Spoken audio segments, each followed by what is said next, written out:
Μετά από δεκαετίες διδασκαλίας και έρευνας, ένας πολυσυζητημένος ιστορικός σκιαγραφεί μέσα από το τελευταίο του βιβλίο μια ολοκληρωμένη εικόνα των 11 αιώνων κυριαρχίας, επιρροής και ευημερίας του Βυζαντίου. C'est un cycle que nous avons lancé depuis le mois de février 2017, donc ça fait presque 2 ans maintenant, et nous avons accueilli une douzaine d'invités. L'idée de ces conversations, c'est d'avoir des invités français qui viennent ici, à Thessalonique, discuter avec un interlocuteur grec sur un sujet d'actualité, sur un sujet d'histoire. Il se trouve que pour beaucoup, les sujets que nous avons traités concernent l'Europe, l'Union européenne, parce que c'est aussi notre patrimoine commun entre Grecs et Français. Η διάλεξη του διακεκριμένου ιστορικού φιλοξενήθηκε στην κατάμεστη αίθουσα Λατίνη Ντασσό του Γαλλικού Ινστιτούτου, η οποία έχει γεμίσει ασφυκτικά 40 λεπτά πριν από την έναρξη της εκδήλωσης.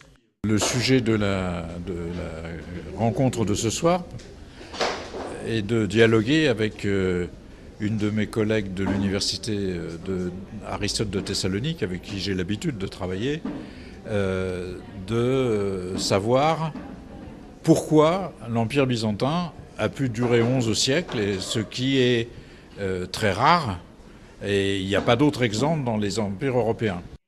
Ο Μισελ Καπλά διατέλεσε μεταξύ άλλων πρόεδρος του τμήματος Ιστορίας στη Σορβόνη, εξελίγει αντιπρόεδρος του Φημισμένου Πανεπιστημίου το 1997 και στη συνέχεια πρόεδρος του από το 1999 έως το 2004.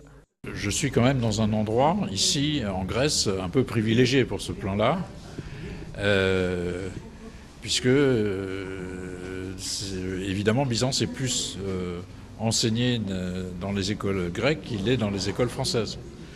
J'ai sur ma table en ce moment une thèse de presque 1000 pages, rédigée par une de vos compatriotes, et qui va la soutenir au mois de décembre, sur les Byzance dans les manuels d'enseignement de la Grèce de 1821 à 1922.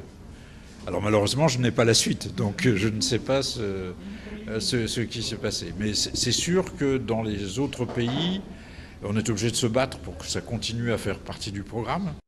Για το έργο του έχει τιμηθεί από τη Γαλλική Ακαδημία το 2017.